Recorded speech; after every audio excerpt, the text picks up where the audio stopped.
I am Dr. Adibisi Adewale, and I'll be chairing this this session. I am expert in logistics and supply chain management, the University of the West of Scotland. We have 4 speakers for today's conference. We have Professor Thomas Jayne from Michigan University, who will be speaking on the changing phase of African farmlands in the era of rural transformation.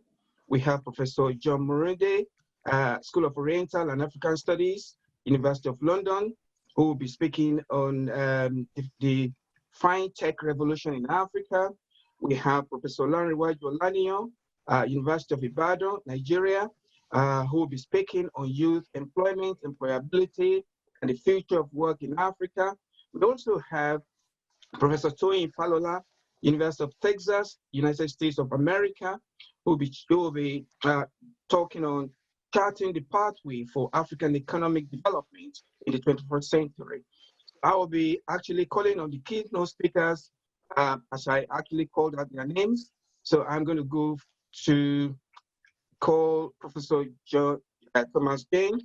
Professor Thomas Jayne is a professor of agriculture, food and resource economics in Michigan State University, at Michigan State University. He's a fellow of the Agriculture and Applied Economics Association and the African Association of Agricultural Economists. His research focuses on food, marketing, and price policies changes. Price policies changes in land use patterns, sustainable agricultural intensification, youth employment, and economic transformation. I'm happy to call on Professor Thomas Jayne to present on the changing phase of African farmland in the era of rural transformation. Professor Thomas Jayne, over to you, sir.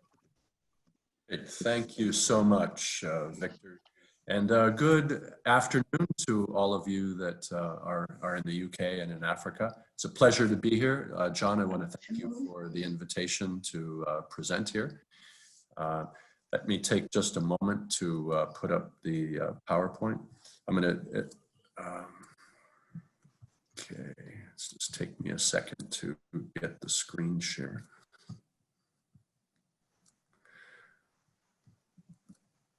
Okay. Can you see my PowerPoint slides? Yes, we can see. Okay. All right, great.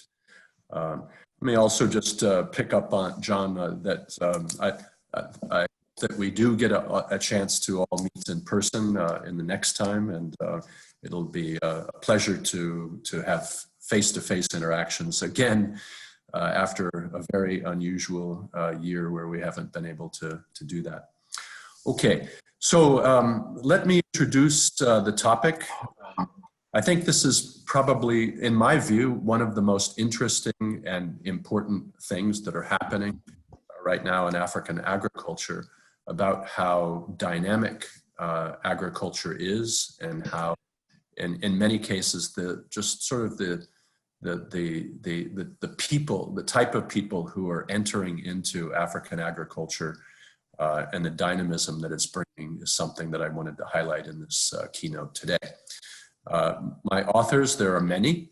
Milu Moyanga is from Kenya, Dr. Aramoloran from Nigeria, Dr. Weinman from the United States, Osana Gebru from Ethiopia.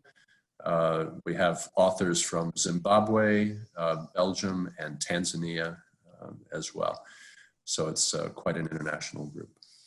Okay, so let me start with this concept that many conventional views of African agriculture, semi-subsistence, small-scale farming, using traditional farming practices, and many in isolated remote areas, are really becoming outdated, gradually in some places, but quite rapidly in others. It's no longer true that the majority of farmland in Africa is under small-scale agriculture. And by small scale, I'm talking about 0 to 5 hectares of farmland. This phenomenon of medium-scale farms is quite important. And even though the international media has drawn a lot of attention to foreign land investments in Africa, which are indeed, quite an issue, the amount of land that's been acquired by the foreign investors pales in comparison to the amount of land that's been acquired by medium scale African farmers, both those who live in urban areas and those who are in rural areas. And I'm going to give some evidence to back that up in just a moment. All of this is leading to some very exciting things. Some of them are quite positive, but at the same time, there are a number of challenges associated with these trends as well. So it's not a unmitigated positive or negative picture. So what I'm going to do in the next 12 to 13 minutes is going to just summarize key findings from several studies, give you the conclusions of those, and then talk a little bit about the implications for agricultural and land policy in African governments. I'm going to share, I hope that the organizers will share our PowerPoint slides. So if any parts of this presentation make you want to go and look, scrutinize in more detail the evidence behind what I'm going to present here, here are some of the 5 articles that I'll be drawing upon. Okay, so with no further ado, 5 main findings. The first one is that many African countries are experiencing a rapid increase in the amount of medium-scale farms that are happening. By medium-scale farms, I'm talking about anywhere from 5 hectares up to 100 hectares of land. And I know this is subjective. People can define farm sizes in different ways. But in general, most African governments define medium-scale farming in this way, about 5 hectares to 100. This is mainly happening in places where there's substantial potential for area expansion, and it's not happening nearly so quickly in densely populated areas such as Kenya and Rwanda. So bear with me I realize that there's a lot of numbers on this table, but I'm going to walk you through this as an example. This is showing farm structure in Ghana between 1992 and 2013. And if you just take this first row here, in 1992, there were approximately 1.5 million farms that were between 0 and 2 hectares. And by 2013, this rose a little bit to over 1.5 million farms. We've computed the growth rate, that's an 8.5% growth rate in the number of farms that are within this range. And here we've broken it into farms that are 2 to 5 hectares. The rate of growth is much more rapid among these farms. But the real growth in the number of farms in Ghana has occurred in these bigger farm sizes, almost 10 times faster than the rate of growth in the small scale. Now, if you just look at the number of farms, the vast majority, maybe 2.5 million out of a total of 3 million farms in Ghana are still in the small scale category. But the fastest growth rates are in 5 to 10, 10 to 20 hectares, and even 20 to 100 hectares. So in 1992, the small scale farm sector accounted for over half of all of the area under cultivation. But you can see that the share of area from the small farms has really declined from 25% down to 14, 35% down to 31. And the increases have been in the medium scale farm segment. So that right now in Ghana, if you total up these 3 columns here, over 51% of Ghana's farmland is under medium scale farms. Now, where does this data come from? The government of Ghana conducts periodic nationally representative surveys of farms, and this is called the Ghana Living Standards Surveys. So these are the government of Ghana's own statistics. Now, we've done this in about 5 or 6 countries in Africa where it's possible to really compute these trends. And Africa has 52 sub-Saharan African countries, and we only have data on about 6 of them. So we're really only able to sort of look at a very small minority of cases. In Tanzania, same thing. The medium scale farm segment is the only segment that's actually growing, and it's growing quite rapidly. Large scale farms not growing very rapidly. And then all of these different categories of small scale farmers are actually shrinking slightly.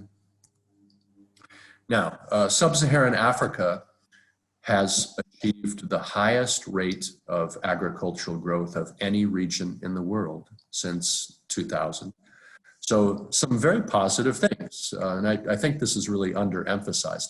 The rate of growth in Africa's agriculture has averaged roughly 4% a year, where the world average is 2.73. So fairly rapid growth in Africa.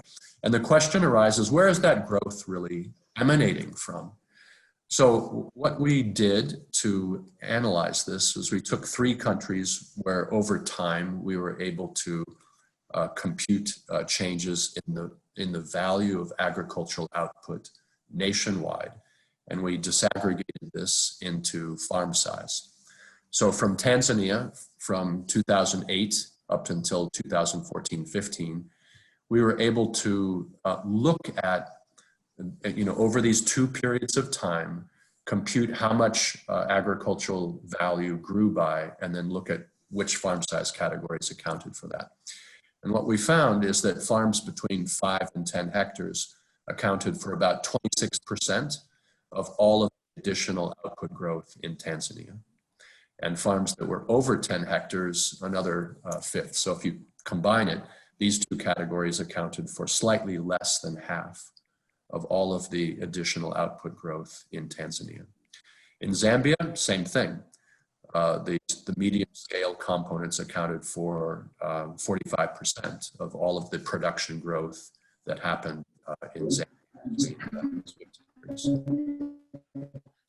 And then if you look at Ghana, it was more like 60%. So there's a lot of dynamism happening in these medium scale segments of the farm population. Now, one might ask, what kind of commodities are medium scale farmers concentrating on? And let's just take Tanzania as an example. That's the 3rd one here.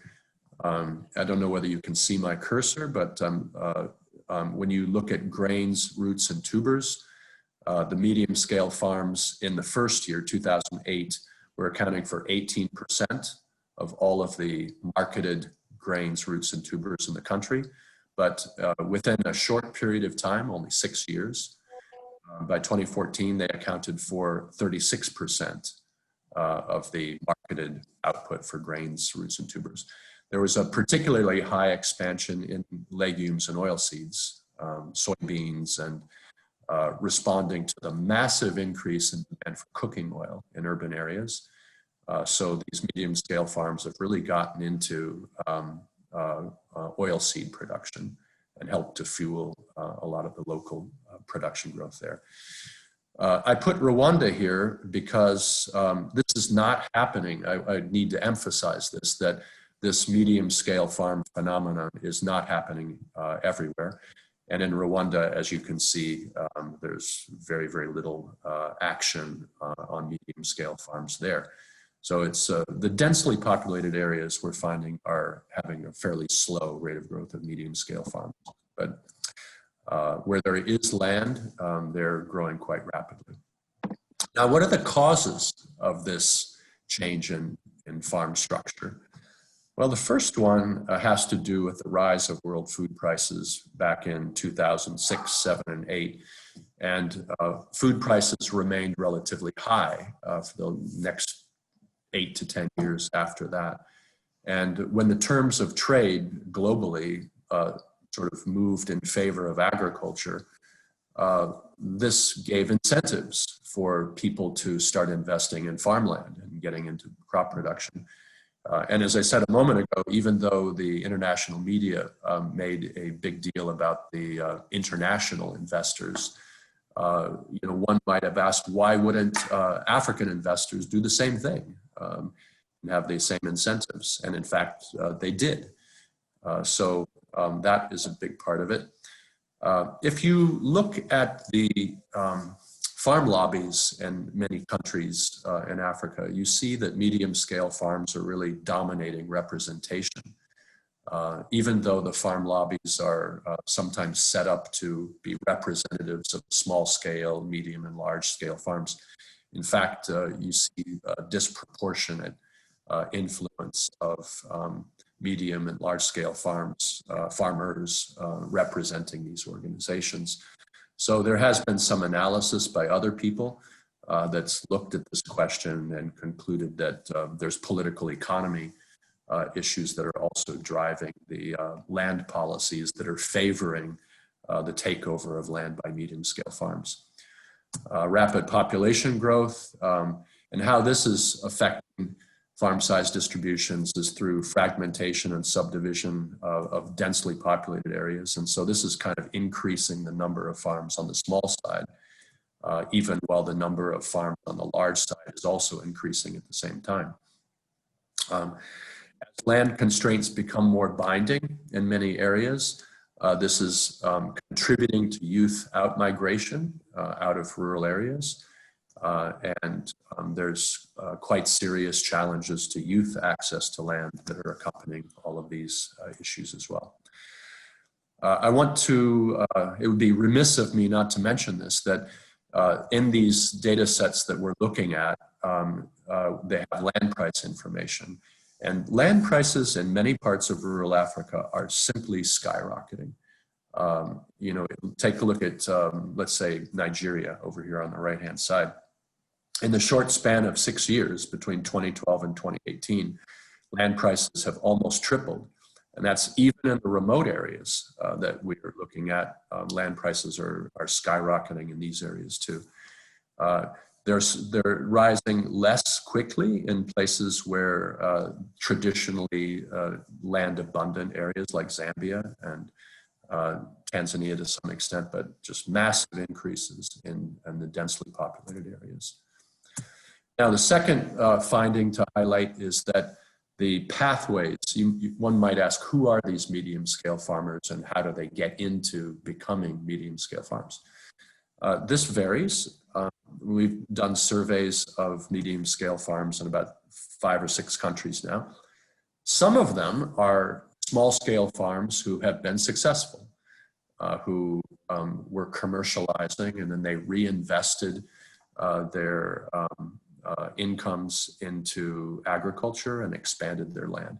So in northern Ghana, for example, and parts of Nigeria, successful small scale farms moving into medium scale account for up to half of all of the medium scale farms that we survey.